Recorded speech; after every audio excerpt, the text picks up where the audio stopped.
Двор по проспекту Ямашева преобразился до неузнаваемости. Строился он еще при Советском Союзе, а сейчас превратился в пространство мировых стандартов. Мы вас поздравляем с Днем города, с Днем Республики, столетие ТАССР.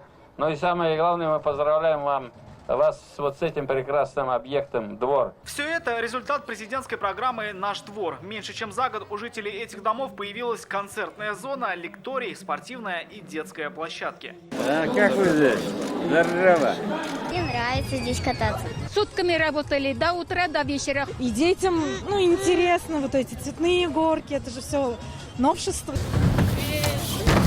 А этого еще нет и нигде в республике. На Ямашево теперь появился первый дворовый экстрим-парк. Любители экстрима чувствуют себя здесь по-настоящему дома. Слушайте, это очень круто, потому что раньше не было такого. Прикольно, вышел с подъезда, покатался там.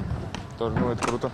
Экстрим-парк — это несколько трамплинов, которые построены прямо во дворе. И на них можно кататься на велосипеде или, например, самокате кататься и даже делать трюки, если они получаются. Это один из самых крупных столичных дворов. Объединяет сразу 4 дома. Долго была проблема с отводом воды, и очень внимательная работа дорожников. Всю воду увели из двора, жителям комфортно. Ну а праздник двора, он нужен всегда. Радость казанцев разделят жители всей республики. В эти дни в рамках программы обновляются более 500 дворов Татарстана. До конца года изменится больше 1500 придомовых пространств. Рамиль Шайдуллин, Марат Зайдуллин, ТНВ, Казань. Наша рука помощи вашему бизнесу. Антикризисные предложения. Телефон 843 5 705 100.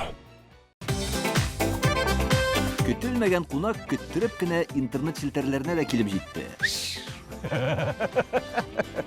Хәзер бу фильмның барлык серияларын ТНВ.ру сайтында карап була.